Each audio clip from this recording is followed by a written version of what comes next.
Welcome back to the Now Morning Show. Our art every single week is something to remember, and this week is something that is going to hopefully evoke some memories and bring us into the future. The Botanical Afterlife of Indenture, the Imaginative Archives. It's running from the 10th to the 21st of June at the Art Society of Trinidad and Tobago. And joining us this morning in studio is Dr. Gabrielle Hosein, Senior Lecturer of the Institute for Gender Development and Studies at the UWI, and Abigail Hadeed, photographer and exhibit co-creator. Good morning to both of you and welcome. Morning. Hi, good morning. Thank you. Thank you for joining us. It's a pleasure to have you on set. And I think one of the first things we have to say on behalf of everybody is congratulations. Thanks so much. It's an amazing piece of work that we've just started to see as we were sharing off air. I've seen a little bit of it circulating on social media, definitely bringing some awareness and also invoking some pride into many of us in Trinidad and Tobago. Dr. Hosein, let's start with you. Let's talk about what birthed this idea. I was reading an article by the late Professor Emeritus Brinsley Samaru, and he was writing about the plants brought by indentured workers to the Caribbean and the way that it transformed the landscape. The thing about it is that this is the 180th anniversary of Indian survival in Trinidad and Tobago. Of course, Indians had come to Guyana earlier, and they were also in other places in the Caribbean this year and in later years. And I thought that it was a really beautiful way to commemorate the anniversary of Indian indenture by looking at the plants that indentured workers brought in what we now call a Georgie bundle, but which then is known as a Jahaji pandal, which was the bag that they brought with them, their cloth, a cloth that they tied in which they brought their belongings. The thing about the botanical is it's not just a legacy for Indo-Trinidadians. It is a legacy that all of us across race are familiar with, can identify with, and have memories of. And so there's something very inclusive about this inheritance that makes it something for all of us. And so the project started there. The other thing that we wanted to do was we wanted to challenge cane and sugar cane, the sugar cane history as an overdetermining narrative of Indian indenture, and instead focus on the plants that indentured workers brought with them for healing, sustenance, spirituality, and ancestral memory, and to reorient our gaze away from sugarcane to all of these other botanicals. Something that is so important, as you mentioned that with the inclusivity, particularly because now when you look at certain things after experiencing something like this, you start to see a whole other layer. You can impact so much about yourself, about your community, about those around you as well. I mean, even as you mentioned, you know, herbs, healing, all these sorts of things that we know, we love, but we don't necessarily have that history. Abigail, good morning again. Good morning, welcome. thank you. What were your first thoughts when you heard about this project?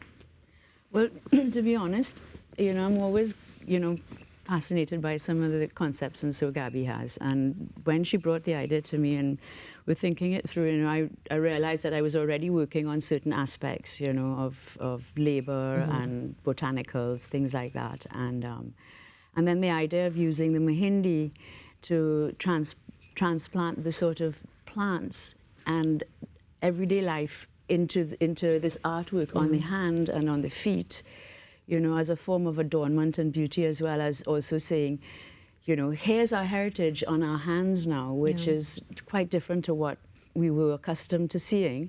And I thought, gosh, you know, yeah, that would really be a very, you know, interesting thing. And I've already been on the topic of photographing the botanicals. So the plants and that sort of imaginative thing, and then incorporating other sort of techniques in there. So from that perspective, I just felt that we sort of, we were on the same path, just, you know, looking at things slightly differently. And just having a history of photographing, you know, the heritage, the history, the culture of Trinidad for the last 40 years, and also throughout the region. You know, I figured it was a great team. And then, you know, we've been friends for about 20 years as well. Wonderful. So we see that concept of community coming in as well. So you gel so well together. Now, I know, of course, it's launching tomorrow on the 10th of June, but I have to ask Doctor and also Abigail, since you've been working on this project, have you seen everybody coming together more and really perhaps having more of that unity awareness? Has it changed anything? Have there been any perspective shifts? Well, one of the things that I think is really special about this project is how collaborative it is. So Abigail came in 2 years ago and has been part of this project and every part of it for that period. time. And then Melanie Archer, who is an incredible designer and has also been the curator for this project, has also come in over the last year and been with us weekly since then. But also, it is a collaboration with Richard Rampasad, who's producing the Rangoli, Risa Raghunan and Mohammed producing the Mehndi designs and the henna, Portia Sabran, who created what we call godnas, which were a form of tattooing that had died out, but which we've revived and used to commemorate women's labor and also these botanical histories. Mitchum Weaver, who is a jeweler in San Fernando, who I worked with on a piece of jewelry that again tells the story of Indian indenture from women's perspective, including their protests and their turn to education as a form of emancipation, and also an art collective in India that we work with to produce contemporary Jahajin pandals that people could carry with them as an art object wherever they go. That would immediately be a visual archive of those original cloth bags.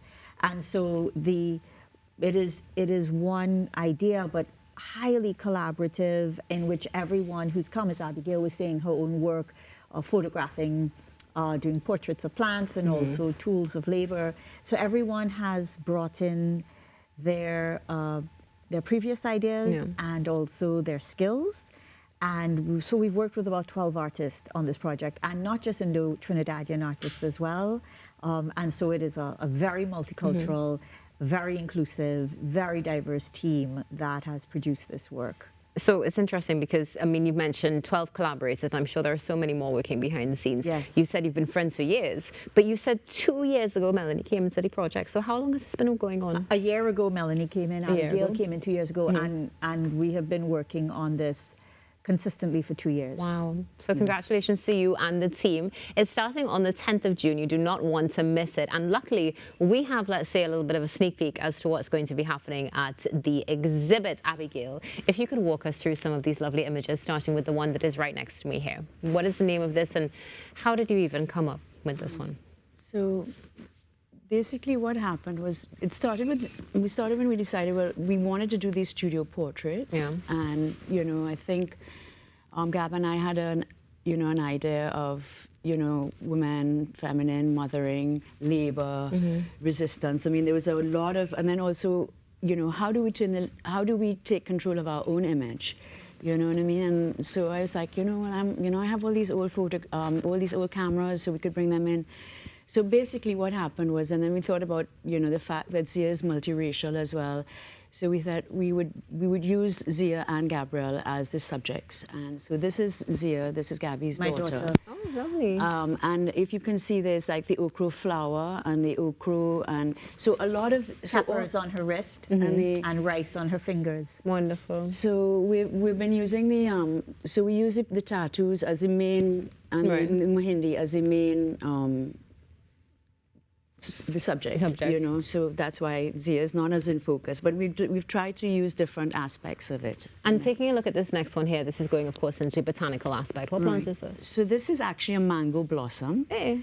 And so, and I'm interested in movement, and the movement being the past, and this, so that sort of faint outline in the background is like the past, and the still part of the image is the present. And I see that as sort of history and memory as well. And then I was going to say, this next one is a grass knife. So it's, it was always used to cut, like whether it's rice in the paddies, and one of the main things that indentured workers did was have these backyard gardens, and they had their own paddies and rice. So, and I felt it was such a symbol of resistance as well. So I just wanted to, so we did a series of those. So that's something that's so fascinating as well, because you're seeing the Mehndi also mixed in with it. So as you say, a symbol of resistance, it definitely evokes so many feelings for many of us. And for those of you who are watching who are interested, of course, go down to the Art Society and check out the exhibit. It's starting tomorrow. And this final piece, this final piece is absolutely sensational. Thank you so much. Yeah, again, so it's the reclaiming of the image, and I just felt that, it would just be interesting to just have fun, and just a mother and daughter and their own sort of play on themselves, how they see themselves, as opposed to how the European gaze would have been. Right. I mean, yes, it's set in a context that could be said it is European, but it's just also we decided in the collaboration to have the background painted with these specific plants from our environment that was brought here. And Gabby can just talk quickly about we want to really credit also Geneva Drapal Singh and Chandra Ratan, Christine Harewood, who produced the backdrop for us using, as Abigail had suggested, hand dyes, natural dyes, coffee, henna. But I want to just draw your attention to the way we're dressed, which was also designed with Chandra Ratan, a young fashion designer. There's a photograph.